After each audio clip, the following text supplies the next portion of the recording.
صوفیاء کرام کا ایک عقیدہ اور نظریہ ہے کہ جب آدمی محنت کر کر کے، عبادت کر کر کے، ریاضت کر کر کے معرفت الہیہ کو حاصل کر لیتا ہے، مقام وصول کو حاصل کر لیتا ہے، تو اس کے بعد پھر انسان پر عبادت حرام ہو جاتی ہے، ناجائز ہو جاتی ہے۔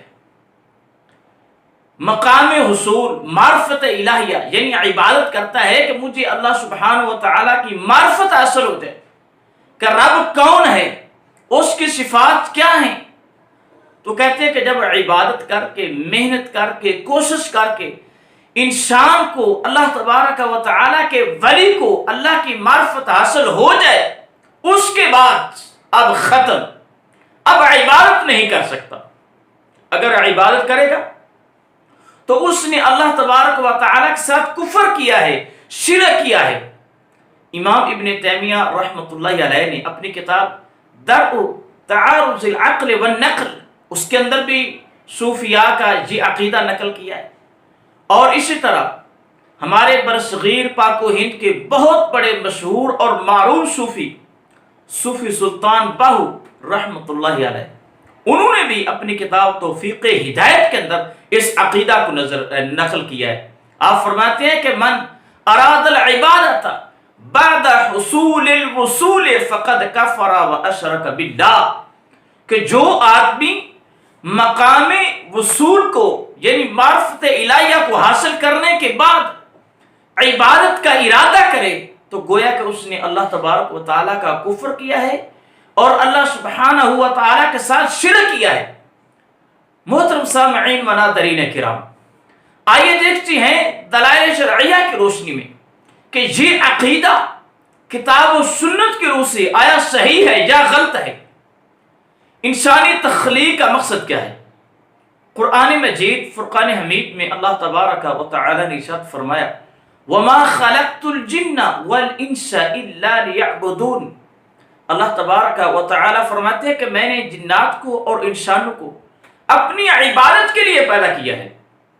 اور قرآن مجید میں فرقان حمید میں ایک مقام پر نہیں بے شمار مقامات پر اس کریم رب نے اپنی بندوں کو عبادت کا حکم دیا ہے۔ یا ایھا الناس اعبدوا ربکم الذی خلقکم، لوگو جس رب نے تمہیں پیدا کیا ہے اس رب کی عبادت کرو۔ وما امروا الا لیعبدوا اللہ مخلصین لہ الدین، ان کو حکم یہی دیا گیا تھا کہ وہ ایک اللہ تبارک و تعالیٰ کی عبادت کرے، لیکن عبادت کے اندر اخلاص لازمی ہو۔ اخلاص کی حالت میں اس کریم رب کی عبادت کا انہیں حکم دیا گیا تھا۔ انسان کی زندگی کا مقصد ایک اللہ تبارک و تعالیٰ کی عبادت ہے۔ آپ سوچئے کہ اگر بقول صوفیاء کرام کے زندگی سے عبادت کو ختم کر دیا جائے، اس سے قرآن کا انکار بھی لازم آتا ہے۔ قرآن نے ہمارے سامنے جو اسوہ حسنہ، جو تعلیم و تربیت اور درس عبادت رکھا ہے، وہ سارے کا سارا رائے گا اور فضول چلا جائے گا۔ حکم الہی کا کیا بنے گا؟ انسانی زندگی کا مقصد وہ فوت ہو جائے گا، ختم ہو جائے گا۔ اب موازنہ کیجئے قرآن کیا کہتا ہے اور صوفیاء کرام کا عقیدہ اور نظریہ وہ ہمیں کس بات کا درس دیتا ہے۔ نبی مکرم علیہ السلام کو مخاطب کرتے ہوئے اس کریم رب نے ارشاد فرمایا وَاعْبُدْ رَبَّكَ حَتَّى يَأْتِيَكَ الْيَقِينُ، یقین کے آنے تک، موت کے آنے تک اے میرے محبوب پیغمبر علیہ السلام تو نے اپنے رب کی عبادت کرنی ہے۔ حضرات، یہ حکم کس کو دیا جا رہا ہے؟ جس کی حالت اور کیفیت یہ ہے کہ آپ معصوم عن الخطا ہیں، رات کو عبادت کرتے اور رسالت مآب علیہ السلام عبادت الہیہ میں اتنی محنت کرتے، اتنی ریاضت کرتے کہ محنت کر کر کے، عبادت کر کر کے، قیام کر کر کے، رکوع کر کر کے، سجدے کر کر کے نبی مکرم علیہ السلام کے پاؤں مبارک وہ سو جایا کرتے تھے۔ تو سیدہ عائشہ طیبہ طاہرہ رفیقہ حیات رسول اللہ رضی اللہ تعالی عنہ، آپ نے فرمایا یا رسول اللہ اللہ تبارک تعالیٰ نے تو آپ کو معصوم عن الخطا پیدا فرمایا، تو پھر اس کے بعد آپ اپنی عبادت کا اہتمام کیوں کرتے ہیں؟ فرمایا عائشہ افلا اکون عبدا شکورا، کیا میں اس کریم رب کا شکر گزار بندہ نہ بن جاؤں جس نے مجھے یہ عظیم ترین منصب عطا کیا ہے۔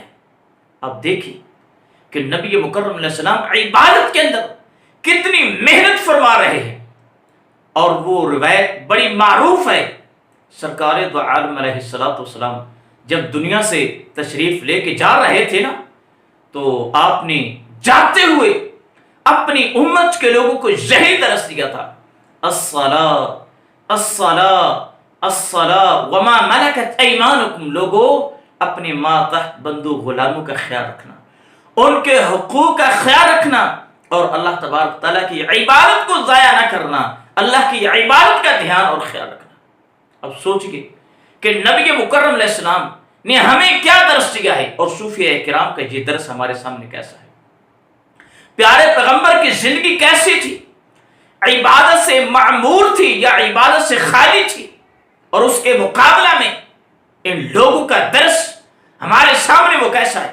کیا نبی مکرم علیہ السلام آپ کو معرفت الہیہ حاصل نہیں تھی؟ دو چیزیں ہیں، اگر کہیں گے کہ حاصل نہیں تھی، یہ نبی مکرم علیہ السلام کی گستاخی بن جاتی ہے۔ کیوں کہ اگر امتی کو معرفت الہیہ حاصل ہو جا سکتی ہے تو وہ عظیم ہستی جو منصب نبوت پر فائز تھی، اس عظیم ہستی کو معرفت الہیہ کا درجہ حاصل کیوں نہیں ہو سکتا؟